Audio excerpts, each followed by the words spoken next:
Mitsuki Subaru was a product of Japan's Heisei-era pressure-free education system. 17 years had passed since his birth, and summarizing his life would take just as long. Putting that aside, his current status could be succinctly described as third-year high school shut-in. Or, in harsher terms, a worthless recluse who ignored everything, including his parents, even with entrance exams looming. There was no particular reason for his isolation. On school mornings, he would sometimes think getting up is too much of a hassle, and that single thought would spiral into skipping class. As his absences piled up, he found himself sinking deeper into seclusion, much to his parents' dismay. Days blurred into an endless cycle of idleness, with Subaru retreating into the depths of the internet, communicating as little as possible with the outside world. And now, somehow, I've ended up in another world. Yeah, I don't get it either. Letting out yet another sigh, he surveyed his surroundings. He had moved from the busy street and now sat in a dimly lit alley. The ground beneath him was paved, though it was a crude job compared to Japan's meticulous infrastructure. If this is your standard parallel world fantasy, then this must be a medieval civilization. No signs of modern technology, and all the buildings are made of stone and wood. Thinking back to the sights he'd passed on his way here, Subaru began piecing together information. His tendency to let his imagination run wild worked in his favor. He had long entertained scenarios like this. Step 1. Analyze the time period's culture and compare it to Japan. Step 2. Observe any deviations in the laws of physics. Step 3. Confirm the existence of humanoid creatures. Prioritizing these steps, he reached a conclusion. Alright, this is real. The civilization level checks out. My money's worthless here, but at least I can communicate. Upon realizing he'd been summoned, his first action was to test his language skills. He approached a grocer and attempted to buy an apple. With his Japanese yen, the shopkeeper promptly refused. This world seemed to operate on a system of gold, silver, and copper coins. A simple and straightforward currency, very fitting for a fantasy setting. Well, I guess counterfeiting a thing here, too. A fake mixed metal coin probably wouldn't hold up. As he mused, another lizard-drawn carriage rolled past, kicking up a cloud of dust. The townspeople didn't so much as flinch, clearly accustomed to it. So these are a common mode of transport, but definitely not as frequent as cars were back home. Speaking of which, where are all the dogs and cats? Instead of horses, the streets were filled with massive, reptilian creatures pulling carriages. Their proportions were balanced, but the sheer size of these lizards was unsettling. Completely normal, along with demi-humans. Next, Subaru turned his focus to the people. While their vibrant hair colors could be dismissed as dye jobs, the presence of animal-like features could not. Dog ears, cat ears, bunny ears. He even caught a glimpse of what might have been a lizardman. Yet, there were also plenty of humans who looked just like him. This led him to conclude. So it's your standard parallel world fantasy. The culture is medieval. Demi-humans are common, meaning battle and adventure likely are too. Animals are a bit different, but they function the same. That about sums it up. With that assessment, he exhaled deeply. Not quite a sigh, but something close. As convenient as his circumstances seemed, he couldn't help but frown. If this were truly a fantasy setting, he should have been granted some sort of advantage, a cheat skill, modern knowledge that could revolutionize the world. But this situation didn't align with his expectations. Damn, I spent years running perfect Sengoku-era simulations in my head. If I'd landed there, I could have outplayed Nobunaga and taken over Japan. But in a fantasy world, the best he could offer was basic gunpowder production, and if magic existed, even that knowledge might be useless. Then again, there are plenty of stories where magic isn't the ultimate power. If I get the chance to advance science here, I'll do my best, but first, I need to focus on my immediate problem. He had no idea how or why he had been summoned. His last memory was of leaving his house for the first time in ages to buy cup ramen. He had been walking home, staring up at the nearly full moon, when he blinked, and suddenly, it was broad daylight. Night to noon in an instant. He had panicked, of course. His initial reaction could probably go down in history, but now that he has settled down, he was left with nothing but uncertainty. Considering I'm an only child, my parents must be freaking out. Then again, I might never see them again. With a wry mutter, he checked his belongings. In a fantasy world, starting gear was crucial. Even the smallest item could mean the difference between survival and death. Inventory check. A dying cell phone, a wallet, filled mostly with rental membership cards. A cup of shoyu tonkatsu ramen corn potage flavored snacks. His beloved, unwashed grey jersey, a pair of sneakers he had worn for 2 years. That's it. Why didn't I at least carry a knife? What the hell am I supposed to do now? His snacks were the only remotely useful items, and that was just for staving off hunger. This is hopeless. And I don't even know who summoned me. Isn't there supposed to be a beautiful girl waiting for me? By all 2D logic, this was unacceptable. Who summoned him? Where were they? Why had they abandoned him? In the end, no amount of brooding would change the facts. Reality had sunk in, and Subaru could do nothing but hang his head in despair. Come on, cut me some slack. What the hell am I supposed to do here? Lost and exhausted, he muttered complaints to no one in particular. Fantasy was fun in theory, but living it firsthand was overwhelming. In stories, the protagonist always has some kind of cheat ability or destined role, but he had nothing. For now, survival is my priority, but can I even manage that with my level 1 communication skills? Aside from his family, he had barely spoken to anyone in the past year. His only real interactions were with store clerks. He had long since forgotten how to navigate conversations. I can type at the speed of speech in online chats, though. Fidgeting nervously, he racked his brain for a plan, but his thoughts were cut short as the sound of footsteps echoed through the alley. Looking up, he saw 3 men blocking the exit, and just like that, Subaru's trial by fire began. The cool evening air brushed against Amelia's skin as she walked through the marketplace, scanning the stalls for anything interesting. Suddenly, a yellow blur dashed past her, and she felt something snatched from her grasp. "Ah, hey, get back here," she yelled, instantly taking off after the thief. A yellow blur just sped past a certain silver-haired elf, fetching the valuable insignia the latter had on her person. The merchants and passers-by wondered what the commotion was about, only to find Amelia, the aforementioned half-elf, yelling at no one in particular. Ignorant, or simply unaware of the stares, Amelia ran and chased after the thief. Only, there wasn't anything to chase, really. The blur disappeared as soon as it appeared. She lost sight of them immediately, not to mention the camouflage the crowds offered in spades. Sad and upset, Amelia began to panic. Sensing this, her contracted spirit, a small grey cat, emerged from within her hair. She escaped, LIA. Quite the divine protection that one has. Beside Amelia, a figure loomed, a warrior clad in black paladin armor, its surface adorned with intricate engravings that caught the dim light of the setting sun. Though his presence was overwhelming, an aura of restrained power emanating from him like a storm held at bay. His helmet was removed, revealing a striking contrast to his grim armor. Golden hair cascaded over his shoulders, flowing with the evening breeze, and his features were sculpted with an almost ethereal beauty, regal and sharp. His crimson eyes, deep and piercing, narrowed as he observed the direction in which the thief had vanished. Though he stood as an intimidating sentinel, there was no frustration or anger in his expression, only a calm, calculating gaze. "A fleeting shadow," he murmured, his voice deep yet smooth, carrying the weight of experience and patience. "Whoever they are, they move with purpose, but even the wind leaves a trail."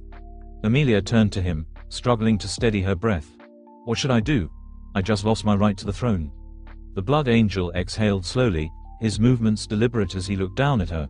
Then, with a graceful motion, he placed one armored hand over his chest and bowed slightly. "Lady Amelia, steel yourself. A warrior does not mourn a stolen blade, they reclaim it," he said, his tone unwavering yet reassuring. "This insignia is but a symbol. Your resolve is what truly defines you." Puck sighed. "For now, I suggest asking around and looking for clues. I'd love to say that she mustn't have gotten far, but with speed like that, I don't think we'll be catching up anytime soon. And since we're kind of broke, we'll have to rely on the fleeting goodness of people's hearts." The Blood Angel lifted his gaze, scanning the marketplace with a quiet confidence. Even the swiftest of thieves cannot erase their presence entirely. There will be whispers, signs, if we know where to look. He glanced at Amelia, offering a rare, reassuring smile. "Come, let us see where fate leads us." With that, he took a step forward, his black armor casting long shadows as he moved with a knight's poise, his golden hair flowing like a banner of light against the darkness he wore. "All right, I already know how this is gonna turn out, but I'll try my best." While walking through the streets, Amelia spotted the person who had stolen her insignia. Without hesitation, she sprinted in their direction, the curiosity of onlookers growing as they watched her rush by. But it wasn't just Amelia that drew their attention, there was something else, something far more unnerving. A towering figure in black paladin armor moved in pursuit, his presence alone enough to send a chill through the crowd. Though his golden hair flowed freely in the evening air, a stark contrast to the darkness of his war plate, his mere existence carried an unnatural weight, a pressure that gnawed at the instincts of all who beheld him. He did not run, nor did he rush forward in reckless pursuit. Instead, he advanced with calculated purpose, his every step measured, inevitable. The people whispered, shrinking away as he passed, their breaths stolen by something they could not explain. It was fear, primal and unbidden, as if their very souls recognized something far beyond human, something forged for war beyond mortal reckoning. Despite the creeping dread that followed in his wake, Amelia remained focused. "Puck, give me some visuals on where she's heading so we can cover more ground," she called out, trying to gain on the thief. Puck, swift as ever, flew up to get a better view. "Amelia, she's heading through the alleyway," he reported, his voice sharp. Grateful, Amelia responded, "Thanks, Puck. Can you keep an eye on the rooftops in case she tries to escape there?" "Got it." Puck teleported away, his small form vanishing into the air. Amelia pushed herself harder, her breath quickening as she closed in on the alley. But exhaustion soon caught up with her, and her pace slowed to a more deliberate walk as she approached the entrance. The Blood Angel, however, did not falter. He arrived beside her without so much as a heavy breath, his crimson eyes scanning the narrow passage ahead. Then, without a word, he took a step forward, his presence swallowing the space between them and whatever lay in wait. The shadows of the alley deepened as he entered, his black armor absorbing the dying light of the evening. The thief had been swift, but even speed meant little in the face of something that could not be outrun. The hunt had begun. Pain pulsed through Subaru's body like a relentless drum, every breath sharper than the last. He should have fought. Maybe he should have stood his ground, faced them head-on, prepared to die an honorable death.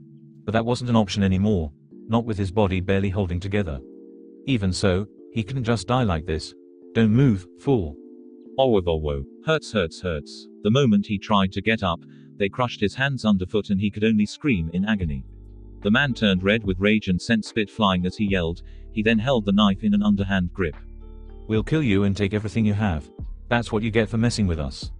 If it's valuables you're after, it's useless. You see, I'm completely broke.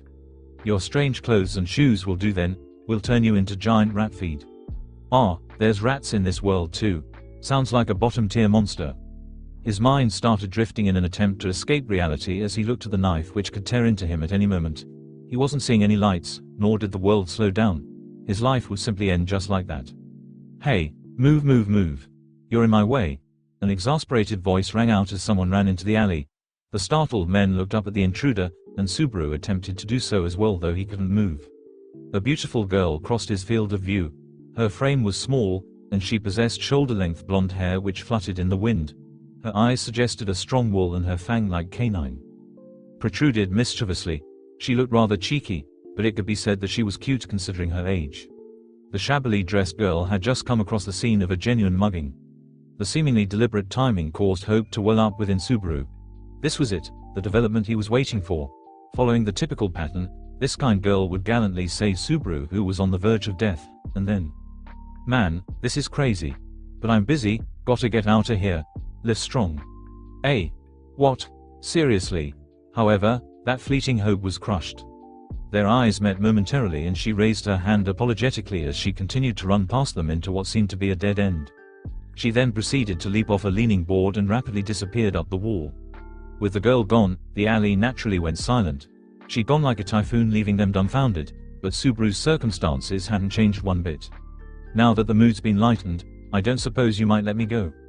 "On the contrary, we're even angrier. You're not going to die a peaceful death, you know." The man with the knife looked serious. Subaru realized that he was finished for sure this time. His hands were still trapped under their heels. It was too late to attempt to get up. Ultimately, despair conquered his heart. "It's over. Just like that, in a place like this. It's true I haven't lived very virtuously. Even so, a death like this is just too cruel. If I were to ask what I did, the reply would be that I did nothing at all, a completely idle demise." Pain, wasn't it? There was something else causing him to tear up. It wasn't something like the fear of the end. He just couldn't bear having lived such an empty, meaningless life. "Then, that's enough, villains." A voice rang through the alley, clear and commanding, yet smooth and unwavering. It overpowered the noise of violence, the men's vulgar jeers, and even Subaru's own ragged breaths. Time itself stopped, a phrase reserved for moments like this. At the entrance to the alley stood a single figure. It was a man. Not just any man, but a beautiful man. Had it been a woman, Subaru could at least pretend this was some kind of fairy tale moment. He could fool himself into thinking he was about to be saved by some noble heroine. But no, this was something entirely different, and the sheer contrast made it so much worse. He was massive. Standing well over 8 feet tall, his presence alone crushed the space around him, warping the very atmosphere with an oppressive weight. His features were divine, golden hair cascaded down his back like woven sunlight, and his face was sculpted with inhuman perfection. Regal, sharp, ethereal. Yet despite that overwhelming beauty, his very existence gnawed at Subaru's mind, setting every primal instinct into overdrive. Something about him was wrong in a way Subaru couldn't comprehend. A being so perfect, so graceful, and yet so horrifying. His armor was black as night, yet it gleamed like polished obsidian, adorned with intricate engravings of gold and crimson. He didn't move like a normal person. No wasted motion, no effort, just a presence that demanded obedience without the need for words. Subaru felt his body freeze, not from fear of the thugs, but from him. His mind screamed that this wasn't normal, that a man like this should not exist. His brain fumbled for an explanation, any explanation, but none came. A noble prince? A warrior? No, something else, something beyond human comprehension. Subaru wished, prayed, that this was a woman instead. At least then, he could lie to himself and pretend this wasn't the most terrifying thing he had ever seen. The thugs were already pale, instinctively recoiling from the towering figure. They, too, could feel it. That undeniable pressure, the cold touch of something beyond mortal reckoning. "I won't let you run amok like that," the golden-haired warrior spoke again, his voice calm yet absolute, like the tolling of a great bell. "Stop at once." And somehow, the alley felt even smaller.